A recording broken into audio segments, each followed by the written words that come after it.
Vale, gracias, Víctor. Gracias también a los compañeros Pepe y compañía, que nos ayudan para que esto marche para adelante. Bueno, ayer tuvimos un par de conferencias inaugurales que, como enseguida comentaste, al final nos han dado el marco del encuentro, ¿no? Al menos el marco temporal, desde la primera lírica griega, desde la cual a través del coro pues va desarrollándose hasta llegar a la tragedia, y después pues José María con los territorios post-dramáticos, ¿corre Beto? Post-dramáticos que son lo último en lo que se está trabajando en este sentido. Bien, nosotros en la jornada de hoy efectivamente está muy apretada. Yo voy a intentar ser breve y no ocupar toda la hora, un poco menos. Lo que pasa es que quiero poner unos fragmentos de música y no cortarlos, porque tenemos la costumbre de empezar a poner fragmentos y los cortamos enseguida. Y voy a hacer un poco... ¿Perdona? Hay que calcular bien. Sí, es molesto, es molesto. Bien, entonces, sin más preámbulos, yo creo que los 15 años que llevamos aquí 15 años, ¿no? El encuentro de música y filosofía, yo creo que el tema sobre el que está siempre rondando la cosa en espiral, y yo creo que es la única cuestión que cuando juntamos la música y la filosofía es la relación entre la música y la palabra, entre la música y el concepto, la música y la representación, llamarlo como queráis, con sus distintas variantes, y creo que ese es el tema, y este año también, aunque sea dramaturgia y música, ese es el tema, y yo me voy a ceñir a ese tema con algunas excusas.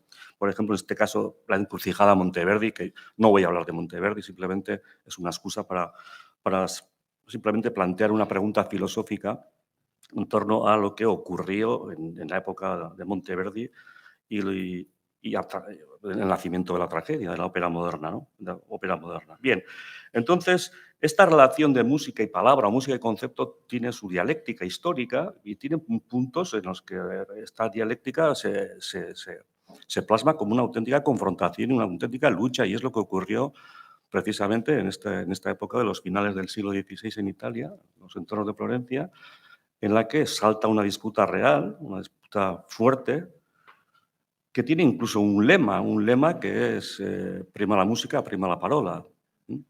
Y entonces es una lucha que tiene vencedores y vencidos.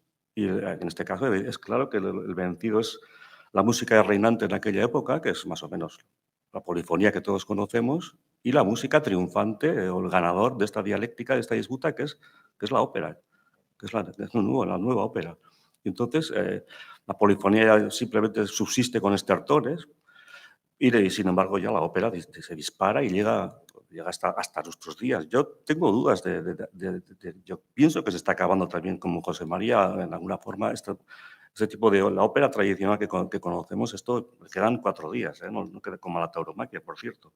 Bien, entonces voy a evocar dos cosas. Una historia muy conocida, que es esta historia de lo que se produce en el entorno florentino de la Camerata en esos siglos, y después una interrogación filosófica que es muy extraña. Yo la primera vez que la leí en Nietzsche es una interrogación de Nietzsche en torno a este momento de la historia de la música. Es una pregunta rara, nietzscheana, una butaz a veces parece. Entonces voy a evocar la historia, puesto que todo el mundo la conoce de forma muy rápida, y luego me centraré un poquito más en la interrogación nietzscheana acerca de este momento de la historia de la música. E insisto, pongo la encrucijada a Monteverdi porque sin Monteverdi esto no hubiera ocurrido. No se sabe qué hubiera sido el destino de la ópera sin Monteverdi, evidentemente. Para mí lo tengo. Bien, entonces, esta historia comienza, a mi modo de ver, comienza en 1581. ¿Por qué? Porque en este año, Vincenzo Galileo publica en la casa Giorgio Marescotti el diálogo de la música antigua, el diálogo de la música moderna. Y ahí es el pistoletazo de salida. Ahí ya se plantan las bases teóricas de lo que va a ser luego el nuevo estilo, la nueva música. En el interín, bueno, medio siglo después, sabéis que su hijo escribe otro diálogo, pero tampoco hay por qué ni mencionarlo ya. Bien,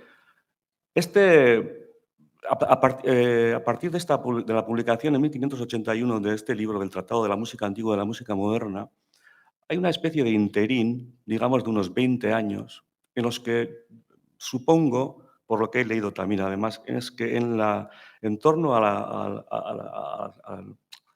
en torno a la corte, vamos a decir, o a los del conde de Bardi, se producen experimentos, empiezan a experimentar. Empiezan a experimentar con este tipo de nueva música. Sabéis que los teóricos mm, principales de esta camerata son el propio Vincenzo Galilei y Girolamo May, que es un filólogo, que son prácticamente los dos responsables intelectuales, si queréis. Incluso en el diálogo de Galilei, en el primero, de la música antigua, uno de los personajes es un diálogo, uno de ellos es Girolamo May, el filólogo, ¿no? Y ellos tratan de restaurar un poquito lo que pudo haber sido aquella tragedia griega y todo esto. Bien, hay un interín de 20 años en los cuales seguramente el propio Vincenzo Galileo escribe algunas cosas, algunas cancioncillas que han quedado, pero los músicos importantes ahí son Caccini, Giulio Caccini y Giacomo Peri. Son los dos músicos que están intentando ver qué ocurre con ese invento teológico, filológico trasladado a la música. Ocurre, voy avanzando fechas, que en el año 1600 se dice que empieza o se escribe la primera obra completa, que es la Euridice de Peri, pero no se conservan. Se conservan unos pocos fragmentos con un libreto de Rinuccini. No, perdón. La primera se considera que es un texto, ha quedado un texto de Dafne, pero bueno, el que se conserva realmente es el de Euridice en 1600. Bien. Entonces, esto es porque es una especie de fábula y música y que se representa en las festividades de la boda de Enrique IV de Francia y María de Médicis en 1600. Y si echáis un vistazo a las estancias del palacio donde se supone que tuvo lugar la representación, os daréis cuenta de que son estancias pequeñas, vamos a decirlo, para lo que nosotros pensamos hoy que puede ser una representación de una ópera, ¿sí? Bien, después, mientras tanto, se da esta especie de estreno, vamos a decir, de la ópera, sin ninguna garantía de que esto vaya a continuar. Simplemente. Mientras tanto, Monteverdi está en Mantua, como sabéis, en la corte de Vincenzo Gonzaga, que Gonzaga sí asiste a esta primera representación de la Eurídice, y entonces le entra la gana también y le propone a Monteverdi escribir algo parecido. Y entonces le encarga esto y Monteverdi empieza a escribir el Orfeo. En el interín muere Vincenzo Gonzaga, no escucha el Orfeo de Monteverdi, se traspasa los poderes a su hijo y finalmente Monteverdi, que está allí en Mantua desde 1590 o así, que llega como maestro de capilla, entra en la escena el 24 de febrero de 1607 con motivo de los carnavales, febrero del 7, y la primera representación del Orfeo tiene lugar en las estancias del Palacio de Mantua. ¿Alguno habéis estado? Paco, ¿has estado por ahí? Pues en las estancias que correspondían a Margarita Gonzaga, la viuda de Alfonso II, y Serenísima Señora de Ferrara. Y también son unas estancias relativamente pequeñas. Bien, vamos a ver el primer fragmento del Orfeo de Monteverdi. Es un recitado que dura 2 minutos, Rosa del Chel. Y antes quiero hacer una aclaración, es que la ópera de Monteverdi nunca es citado por el filósofo que luego que va a ser el protagonista, que es Nietzsche, ¿no? Simplemente que yo he cogido a Monteverdi como una especie de encrucijada, se va a mostrar perfectamente como una especie de esquizofrenia que tuvieron que sufrir algunos compositores de esa época y sobre todo en Monteverdi, ¿no? Entonces, el nuevo estilo, ¿qué consiste? Luego veremos estilos de la polifonía antigua, pero el nuevo estilo, que tanto critican algunos y que va a criticar Nietzsche, es en su mejor versión, una versión maravillosa, es este tipo de música que entonces no aparece consolidada y que va a empezar a consolidarse a partir precisamente de este momento. La interpretación...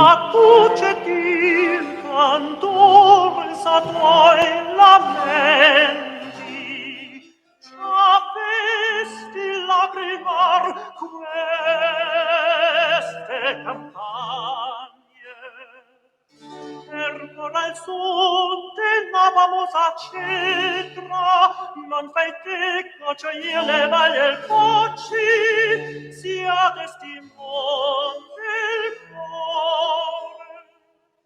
Qualche lieta canzon che detti amore.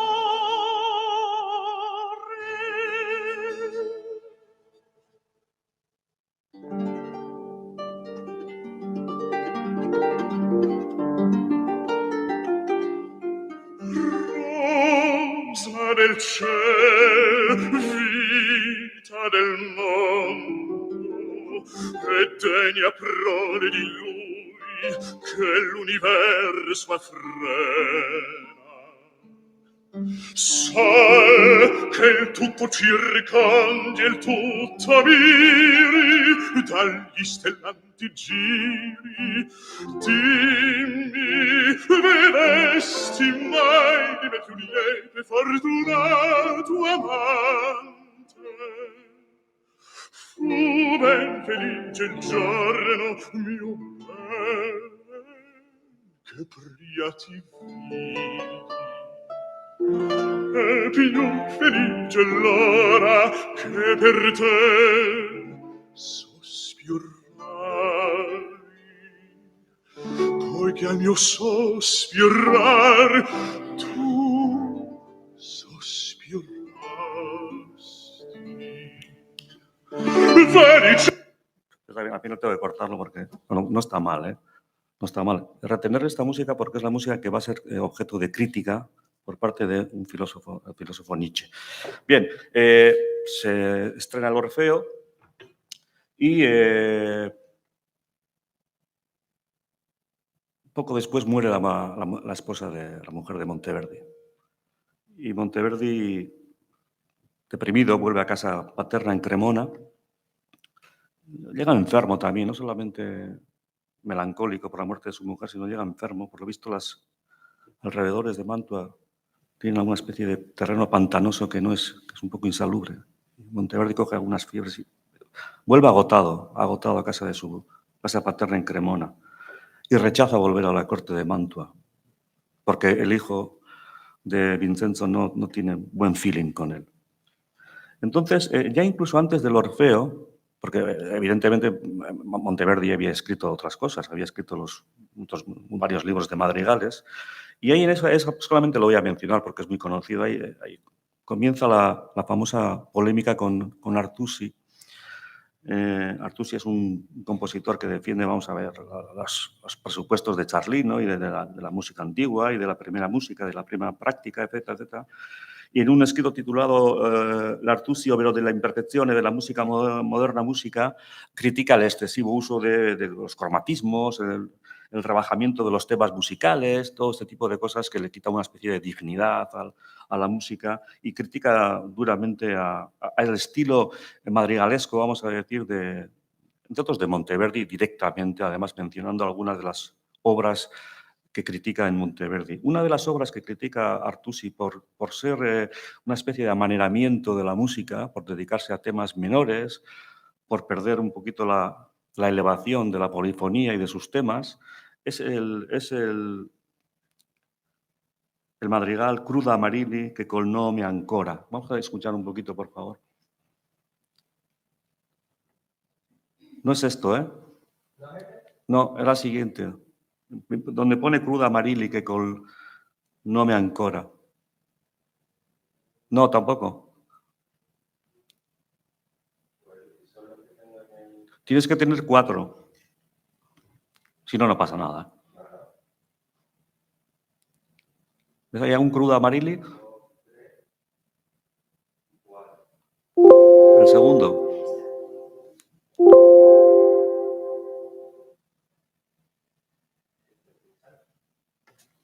Perdón, un segundo. Igual yo lo copio.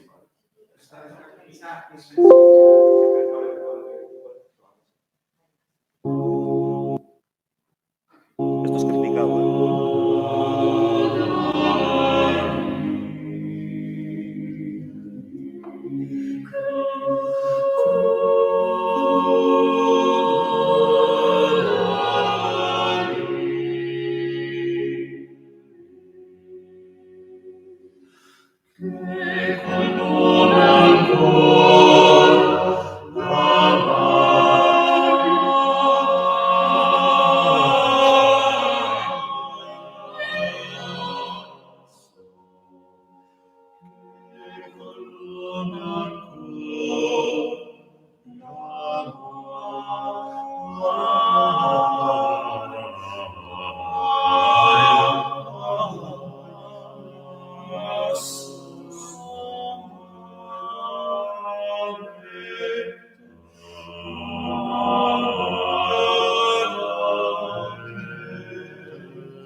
No, es suficiente. No está mal tampoco, ¿eh?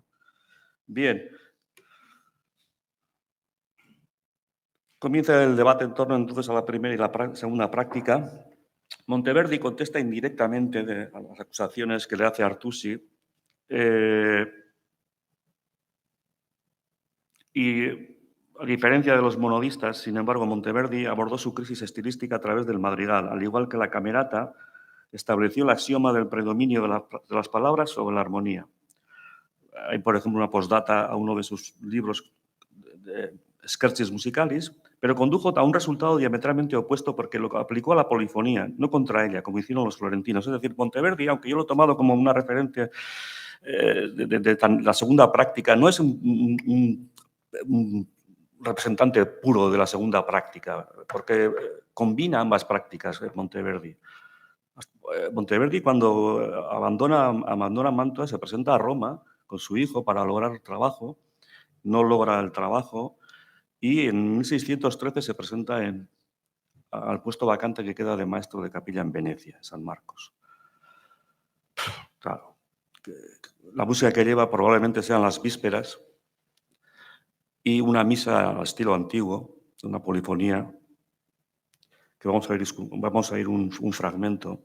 Y entonces quiero que retengamos la comparativa entre el fragmento, sobre todo no este cruda amarile que hemos oído ahora, sino el recitado del Orfeo, lo tengamos en cuenta para confrontarlo a lo que vamos a escuchar ahora. Las dos obras son de todo lo que vamos a escuchar es de Monteverdi, menos la última. La última es un regalo que os voy a hacer yo. La primera de las obras que hemos recitado es de Monteverdi, del Orfeo. Esta era un madrigal de Monteverdi. Y ahora vamos a escuchar Monteverdi. Esto es la segunda práctica. Bueno, este madrigal está ahí un poco en medio, pero el recitado del Orfeo es de la segunda práctica, lo que se quiere enfrentar a la polifonía. Y ahora vamos a escuchar polifonía hecha por Monteverdi después de haber escrito el Orfeo, o más o menos aproximadamente las mismas fechas. Es un fragmento de una misa a 6 voces sobre un tema de Gomper, Misa in Nilo Tempore, que es probablemente, se dice que la presentó como candidatura para San Marcos de Venecia. Escuchamos un breve fragmento que es el Benedictus. Cuando quieras, por favor.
Así cualquiera. Le dan el puesto. Le dan el puesto a Monteverdi. Es que no puede ser una música. No nos merecemos la música. No nos merecemos la música que nos han hecho algunos maestros. No nos la merecemos como humanidad. ¿eh? Bueno, paso a la parte un poco más filosófica de la presentación. Bien, entonces, sobre este más o menos, lo he hecho de forma muy resumida, pero bueno, hay que seguir adelante. La vida de Monteverdi ya prácticamente, iba a decir, pierde interés. Bueno, no es que pierda interés. Coge los hábitos y sigue escribiendo libros maravillosos de madrigales, maravillosos, y vuelve a la escena, después del 607 del Orfeo, ya vuelve a la escena prácticamente al final de su vida, en el 41. En 1641 con el ritorno de Ulises in Patria y en el 42 con el estreno de La Incoronazione de Popea en el San Giovanni de Paolo, el segundo teatro de Venecia en cobrar entrada. El primero había sido el San Casiano, digo por los venecianos que lo conocéis, en 637. Y después vendrían el San Moisés y el Novísimo, y eran los primeros pasos de la ópera burguesa, como dicen aquí. Para el 1700 ya se habían construido 16 teatros de ópera en Venecia. Bien, y entonces, en esta situación, un filósofo que piensa mucho sobre la música, realmente quiere ser un músico, que es Nietzsche, muy pronto, en su obra más primeriza, en El nacimiento de las tragedias, los trabajos que preparan el nacimiento de la tragedia, se hace esta pregunta. Aparece en el parágrafo 19 del nacimiento de la tragedia. Lo voy a leer literalmente. Recordaré, dice Nietzsche, en primer término, la génesis del estilo representativo. El estilo representativo es lo que dice el estilo de representación de la música.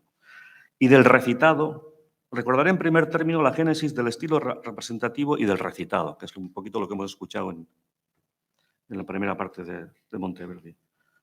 Pregunta de Nietzsche.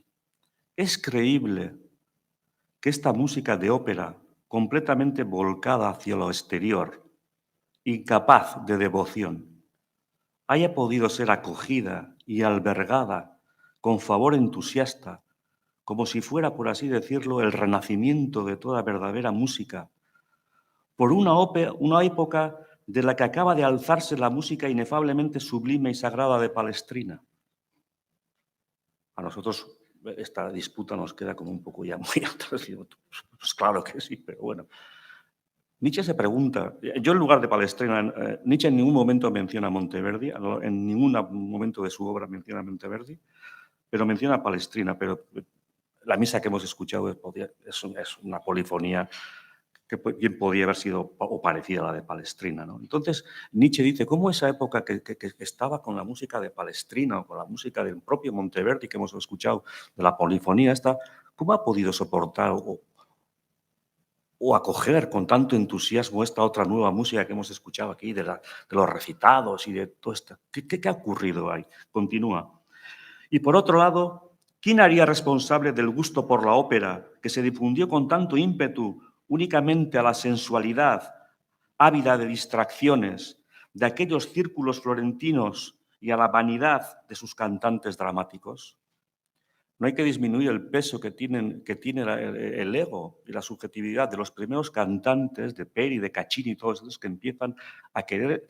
La polifonía no destaca a nadie. Entonces, ahí ya empiezan los solistas a poner su vanidad por delante, como casi siempre, y quieren promover este nuevo estilo, entre otras cosas, ¿no? Que en la misma época, más aún en el mismo pueblo, se despertase junto al edificio abovedado de las Armonías de Palestrina, en cuya construcción había trabajado toda la Edad Media cristiana, aquella pasión por un modo semimusical de hablar, es algo que yo solo consigo explicármelo por una tendencia extraartística actuante en la esencia del recitado. Son palabras muy interesantes, muy interesantes. Dos precisiones, una de orden historiográfico. Es prácticamente imposible que Nietzsche escuchara ópera barroca. No había llegado todavía el redescubrimiento de las óperas barrocas. Y Monteverdi tampoco. Las primeras ediciones de las nuevas partituras, las partituras del descubrimiento, es posterior. Y hago referencia a unas palabras de Jesús Hernández en una conferencia que dio en el 2018 que se titulaba Nietzsche, Wagner y la música.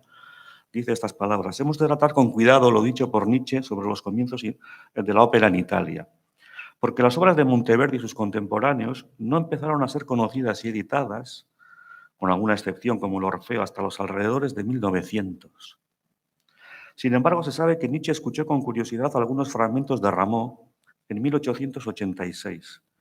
Al final de 1887, Gast, un amigo de Nietzsche, escribe a Nietzsche que las concepciones dramáticas de Monteverdi están cerca de las de Gluck y Wagner, pero Nietzsche no pudo escuchar el Orfeo o la Coronazione de Popea porque no se descubrieron en París hasta 15 años más tarde gracias a Vincent d'Indy, el compositor. Con lo cual eso hay que ponerlo entre paréntesis. Es cierto que cuando Nietzsche habla del estilo representativo y el recitado como nuevas formas más características de la ópera moderna, acierta, o sea, no es una locura. Probablemente de sus conversaciones con Wagner extraería este tipo de conocimiento, pero Nietzsche es improbable, prácticamente imposible que escuchara una ópera de la época barroca, ¿no? Esto por un lado. Una precisión que se quiere hacer, ¿no? Y por otra cuestión, otra precisión, yo creo que esta pregunta nietzscheana, que cómo soportar este cambio de estilo, esta nueva forma de la música, no es una interrogación de gusto estético, a mi modo de ver. Es una pregunta por el carácter moral del hombre y de la época en la que surge esa época moderna, ¿no? Pues que para Nietzsche toda producción humana, incluida la artística, la científica o la filosófica, debe ser valorada y tasada principalmente, como bien sabemos, ¿no?, como síntomas de su constitución moral, o más allá de ciertas modalidades de la moral, ¿no? Bien, y también hay que tener en cuenta siempre la falta de análisis dialéctico. Nietzsche no es un dialéctico, en el sentido hegeliano de la palabra, ¿no?, en la interpretación de los acontecimientos históricos, ¿no? Toda su interpretación parte de principios contrarios a los principios de la dialéctica, ¿no? Nietzsche es el antidialéctico. Y lo mismo ocurre en este caso. Nietzsche no contempla el advenir del nuevo estilo como una necesidad dialéctica, aunque en alguno de sus propios textos pudiera encontrar la vía para un reconocimiento de esta necesidad de la música de seguir avanzando, ¿no? Sigo con palabras de Nietzsche acerca de esta introducción de la dialéctica en la tragedia. Son textos muy conocidos. Dice, pues, ¿quién no vería el elemento optimista que hay en la esencia de la dialéctica, elemento que celebra su fiesta jubilosa en cada deducción y que no puede respirar más que en la claridad y la conciencia frías? Elemento optimista que, una vez infiltrado en la tragedia, tiene que recubrir poco a poco las regiones dionisíacas de esta y empujarlas necesariamente a la autoaniquilación hasta el salto mortal al espectáculo burgués. Es un nuevo hombre el que necesita la ópera, es un nuevo sujeto. Pensar que Descartes, cuando se estrena el Orfeo, Descartes tiene 11 años. Está ahí ya. Es el sujeto moderno. El sujeto moderno necesita de la ópera. Es precisamente la aparición de un nuevo tipo de sujeto el que provoca, como él mismo reconoce, la aparición de la ópera. El sujeto dialéctico que ya en la antigüedad griega aparece sobre todo en Sócrates y Eurípides, se reproduce, bien es cierto, que en otras circunstancias en el final del Renacimiento. Pensemos que Descartes, como acabo de decir, es un hombre moderno por excelencia y escribe su compendio de música en 1618. 9 años después, 11 años después de del Orfeo, ¿no? Y que tiene 11 años cuando se escribe. Ya comienza a asomar el sujeto moderno. Que la interrogación nietzscheana no es solo de orden estético, se expresa magníficamente en estos hermosos textos del nacimiento de la tragedia, constituyen el meollo de la crítica nietzscheana a la ópera moderna. Continúa Nietzsche, y acabo enseguida, ¿eh? Penetramos aquí con la mirada en el devenir más íntimo de este género artístico propiamente moderno, la ópera. Y dice Nietzsche, una necesidad poderosa crea aquí, por la fuerza, un arte. Pero es una necesidad de índole no estética. 2 puntos. La nostalgia del idilio, la creencia en una existencia ancestral del hombre artístico y bueno. Es como una reintroducción de Rousseau en los presupuestos éticos o morales del hombre del Renacimiento que necesita inventar la ópera. Lo que hoy nosotros llamamos ópera, que es una caricatura del drama musical antiguo, ha surgido por una imitación simiesca directa de la antigüedad. Desprovista de la fuerza inconsciente de un instinto natural, formada de acuerdo con una teoría abstracta, se ha portado cual si fuera un homúnculos producido artificialmente como el malvado duende de nuestro moderno desarrollo musical. Aquellos aristocráticos, cultos y eruditos florentinos que a comienzos del siglo XVII provocaron la génesis de la ópera, tenían el propósito claramente expresado de renovar aquellos efectos que la música había tenido en la antigüedad, según tantos testimonios elocuentes. Cosa extraña. Ya el primer pensamiento puesto en la ópera fue una búsqueda de efecto.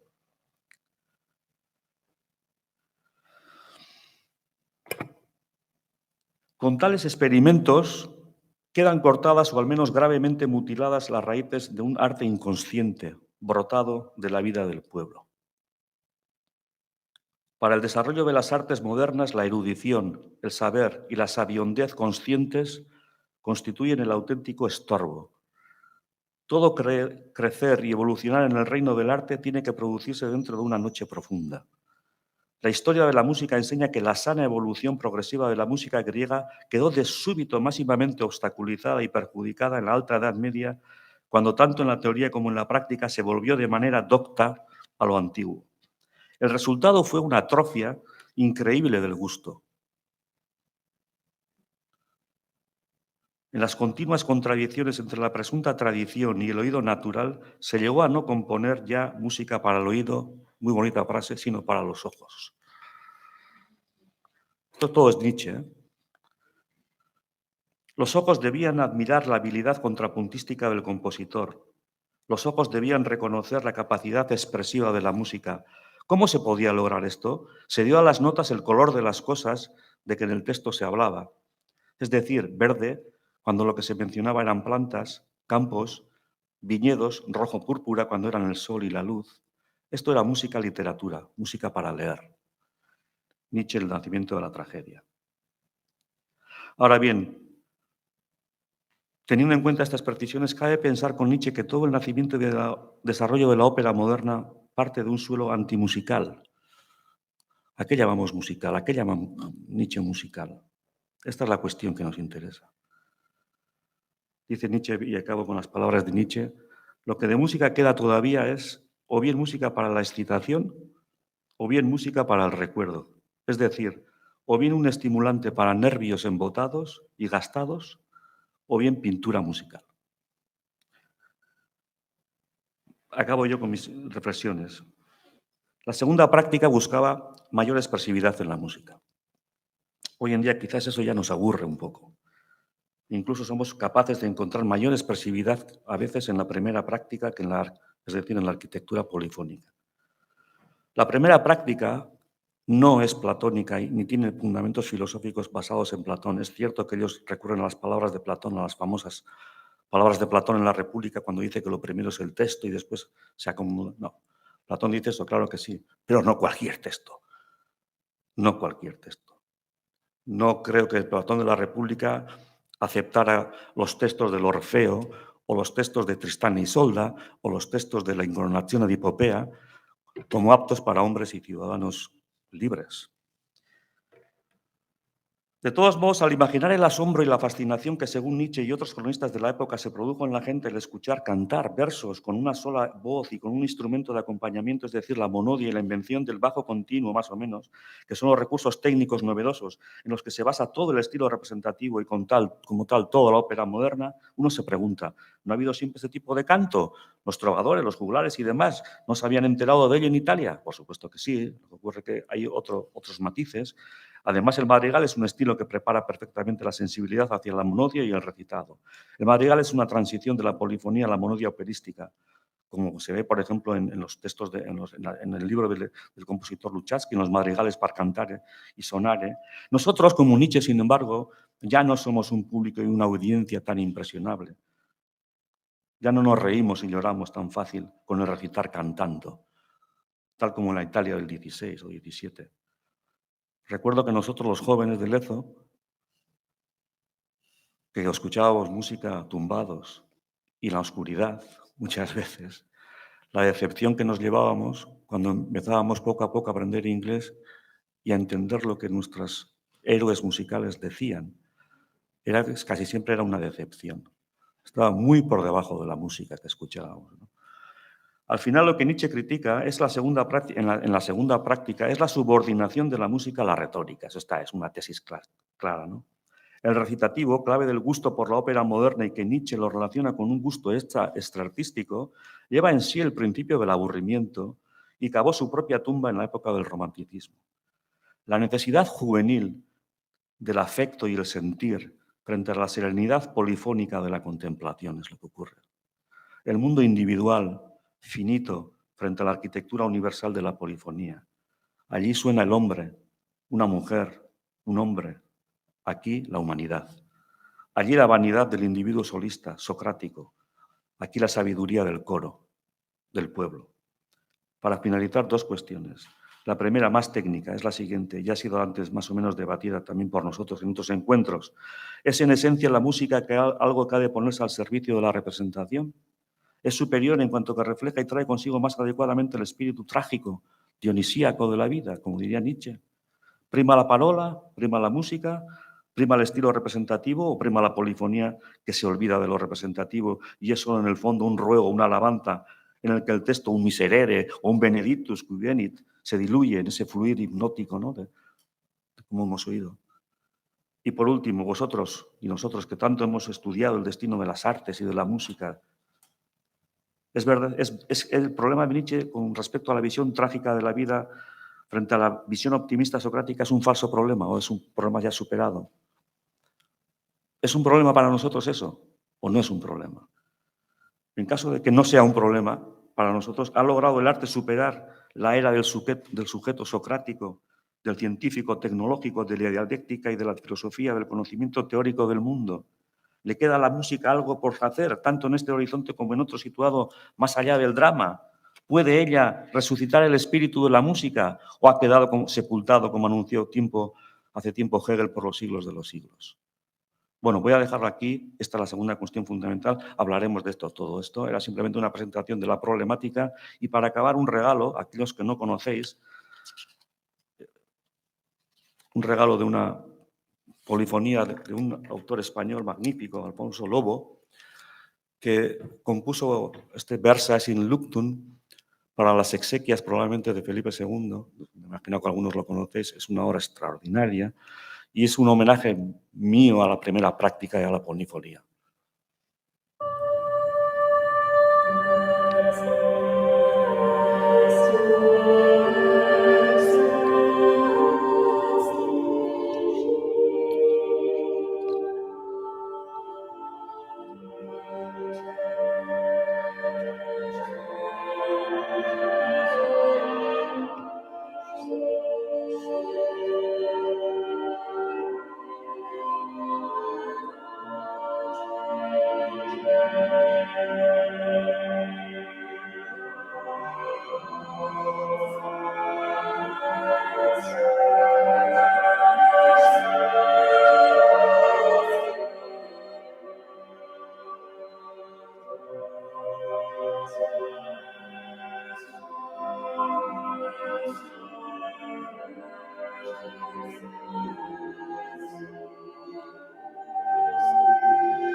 Oh,